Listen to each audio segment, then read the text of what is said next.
श्री शिवाय नमस्तुभयम दोस्तों। आप सभी लोग जानते हैं कि 28 दिसंबर 2024 यानी शनिवार को पड़ रही है पौष मास की क्षण प्रदोष व्रत।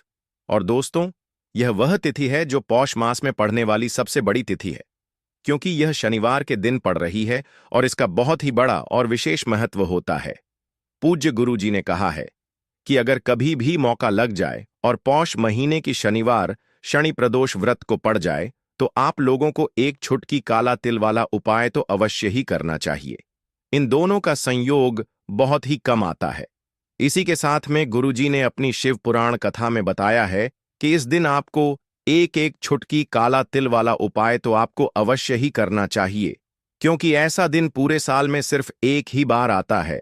और दोस्तों, आप सभी लोग जानते हो कि शनिवार शनि प्रदोष व्रत का अगर सबसे बड़ा कोई उपाय है तो वह एक छुटकी काला तिल वाला उपाय है।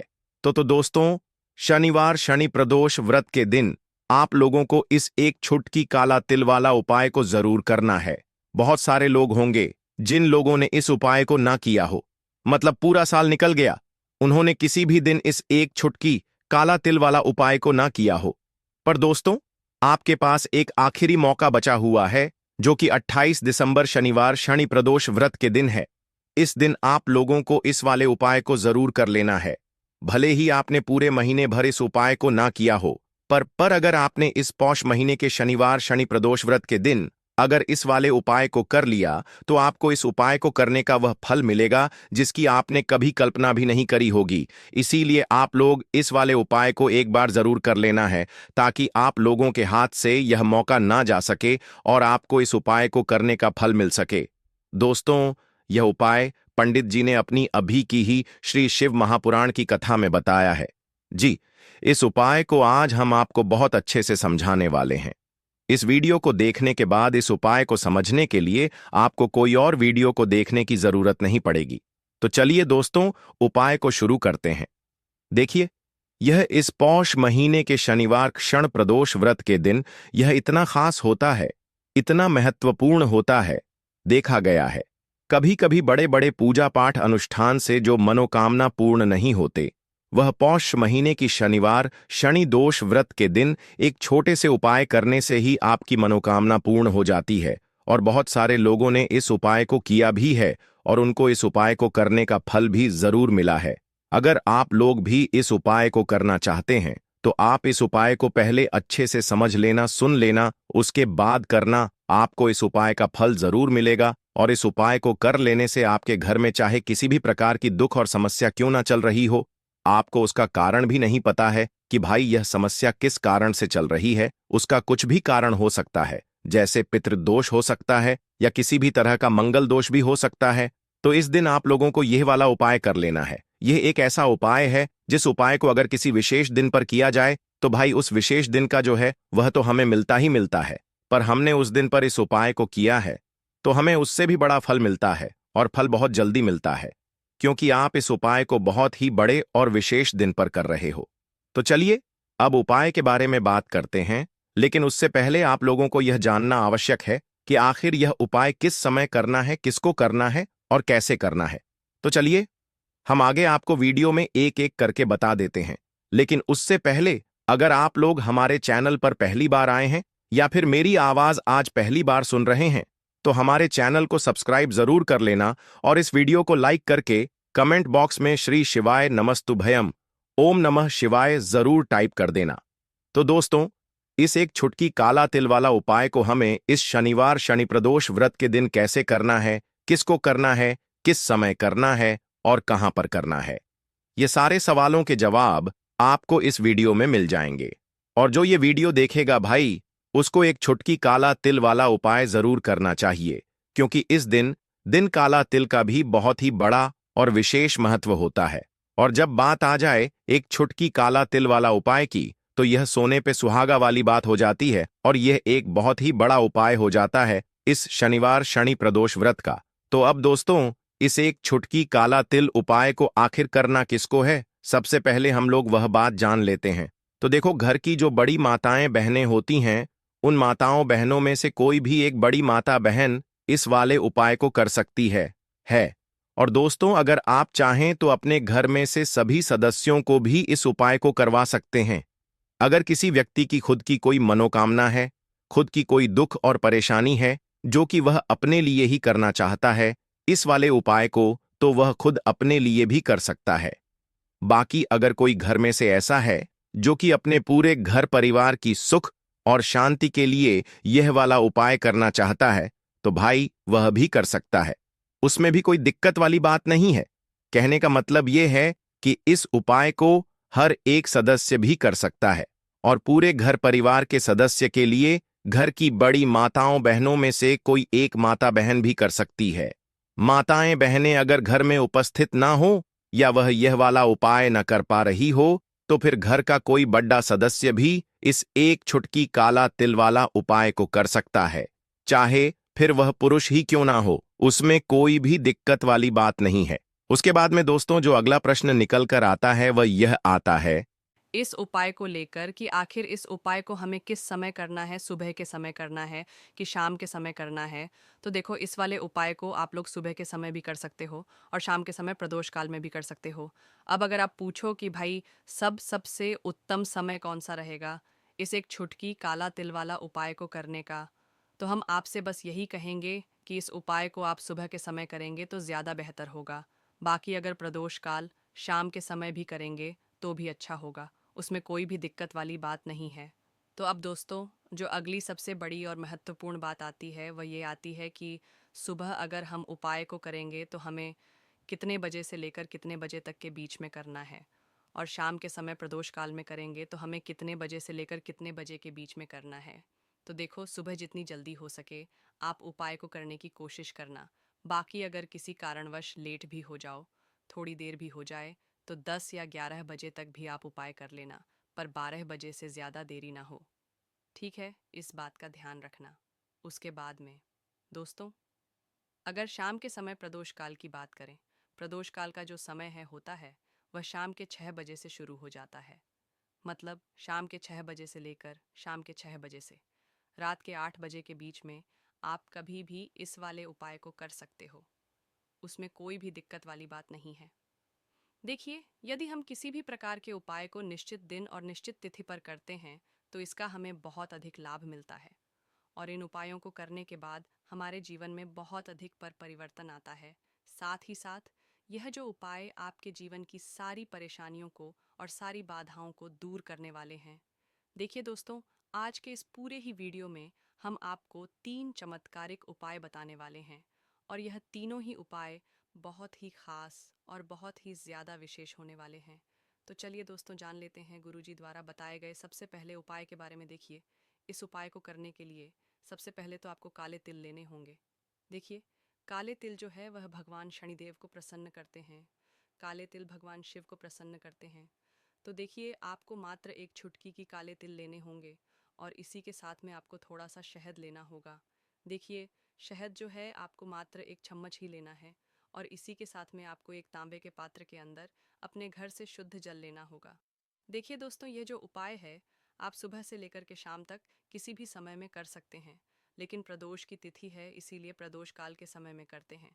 तो आपके लिए यह उपाय बहुत ही अधिक सर्वोत्तम होता है। प्रदोष काल के बारे में जिन लोगों को भी जानकारी नहीं है उन्हें बता दें कि प्रदोष काल का समय सूर्यास्त से 45 मिनट पूर्व शुरू होता है और सूर्यास्त 45 मिनट बाद तक रहता है। तो इस समय में भी आप यह उपाय कर सकते हैं। देखिए, सबसे पहले तो आपको इन सभी सामग्रियों को भगवान शिव के मंदिर में लेकर के पहुंचना है। अब मंदिर पहुंचने के बाद आपके पास जो शहद है, सबसे पहले तो इसे आपको अपने सीधे हाथ की हथेली पर अच्छे से लगा लेना है। यानी कि पूरे ही शहद को आपको अपने सीधे हाथ की हथेली पर लगा लेना है। और आपके पास जो एक छुटकी काले तिल है उन्हें भी आपको अपने सीधे हाथ की हथेली पर रखना है। अब आपको शहद और काले तेल का लेपन भगवान शिव के शिवलिंग पर अच्छे से कर देना है। देखिए, आपको काले तिल और शहद का लेपन कटी वाले भाग के ऊपर ऊपर करना है। तो इस प्रकार से आपको शहद और काले तिल का लेपन अच्छे से शिवलिंग पर कर देना है। देखिए, काले तिल का लेपन करते समय आप शनेश्वर महादेव का मन में स्मरण कर सकते हैं। साथ ही साथ यदि आपके जीवन में कर्ज की स्थिति बहुत अधिक है, कर्ज आपके जीवन में बहुत अधिक बढ़ने लगा है, तो फिर आप अर्ण मुक्तेश्वर महादेव का स्मरण भी कर सकते हैं। दोनों में से आपकी समस्या के लिए जो भी उचित है उस नाम का आपको स्मरण कर है। अब अंत में जो आपके पास एक लोटा जल है, इसे आपको धीरे धीरे शिवलिंग पर समर्पित कर देना होगा। श्री शिवाय नमस्तुभ्यम। इस मंत्र का जाप करते हुए आपको आरण मुक्तेश्वर महादेव या फिर शनेश्वर महादेव का स्मरण करते हुए यह एक लोटा जल भगवान शिव के शिवलिंग पर ही अर्पित कर देना है। आपके जीवन की जो भी बड़ी से बड़ी परेशानी है, जीवन के जो भी संकट है, वह मात्र इन उपायों को करने से दूर होती है। तो यह उपाय विशेषकर आपको कर्ज से जुड़ी ई समस्या को और क्षण से जुड़ी हुई समस्या को दूर करने के लिए करना है। अब दोस्त, हम जान लेते हैं गुरुजी द्वारा बताए गए दूसरे उपाय के बारे में। देखिए, यह उपाय विशेषकर उन लोगों को करना है जिनके जीवन में संकट ग्रह क्लेश की समस्या बहुत ही अधिक रहती है।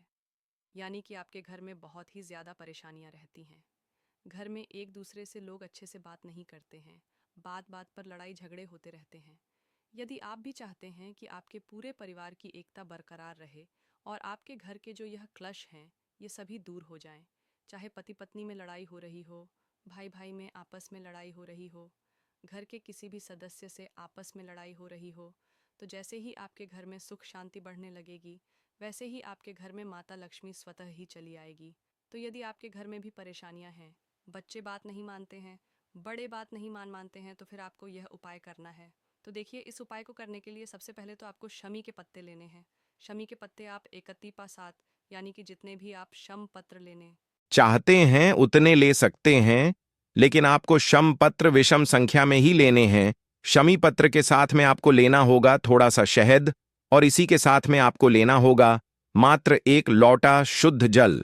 अब देखिए, आपको इन सभी सामग्रियों को लेकर के पहुंचना है भगवान शिव के मंदिर में। यह उपाय भी आप सुबह से लेकर के शाम तक किसी भी समय में कर सकते हैं।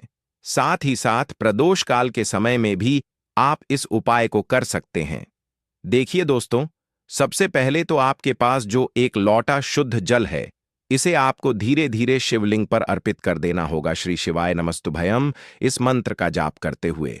अब देखिए, जल अर्पित करने के बाद आप जो शमी पत्र लेकर के हैं, उन क्षम पत्रों को आपको जो आप शहद लेकर के आए हैं उनके अंदर डालने हैं। देखिए, जैसे आप यह क्षम पत्र शहद के अंदर डालेंगे तो यह जो कम पत्र हैं एक दूसरे से अच्छे से चिपक जाएंगे। तो इसी प्रकार से आपको यह जो शम पत्र हैं भगवान शिव के शिवलिंग पर चिपका देने हैं। यानी कि शहद से युक्ति या जो शम पत्र तैयार हुए हैं उन्हें आपको शिवलिंग पर अच्छे से चिपका देने हैं।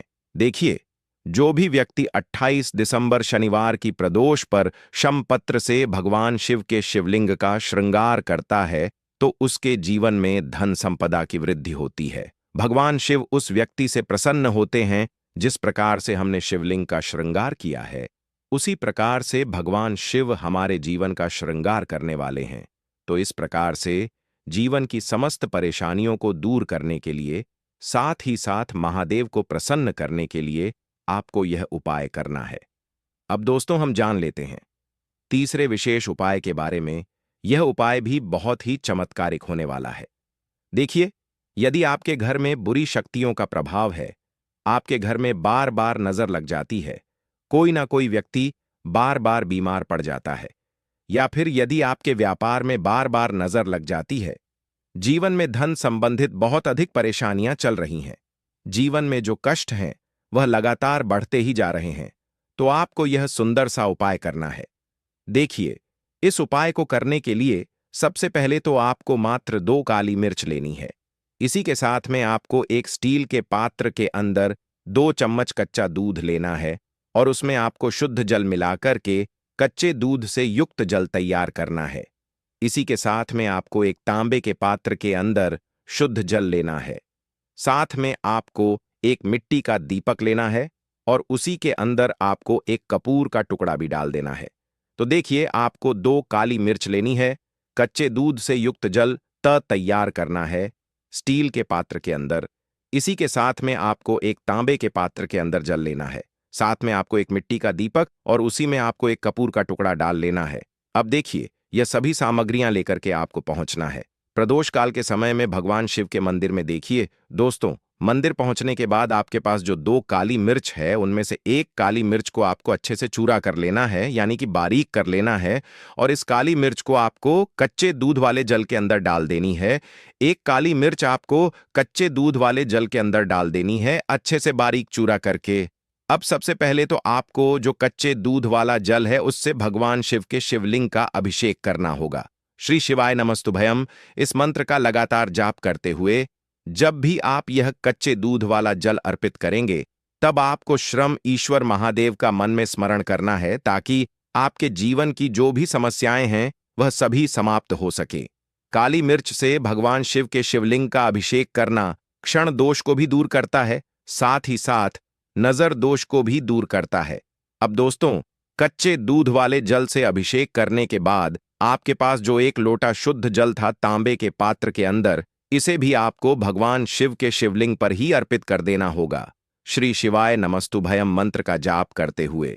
अब देखिए दोस्तों, आप जो एक दीपक लेकर के आए थे जिसमें आपने कपूर के टुकड़े डाले हुए हैं, साथ ही साथ आपने काली मिर्च डाली हुई थी, इसे आपको भगवान शिव के शिवलिंग के सामने ही प्रज्वलित कर देना है। और यह जो दीपक है, इससे आपको शिवलिंग के सीधी तरफ, यानी कि जहां पर गणेश जी का स्थान होता है, उसके नीचे की तरफ आपको यह दीपक जलित करना है। जीवन के जो भी कष्ट होंगे, जो भी परेशानी होगी, वह इस उपाय के माध्यम से निश्चित ही दूर होंगे। तो यह उपाय भी आपको इस शनिवार की इस क्षण प्रदोष पर के समय में जरूर करना है। तो दोस्तों, यह थे पूज्य गुरु जी द्वारा बताए गए कुछ बहुत ही खास उपाय। अगर आपको जानकारी अच्छी लगी हो तो वीडियो लाइक करिएगा। मिलते हैं फिर एक नए वीडियो के साथ। श्री शिवाय नमस्तुभयम।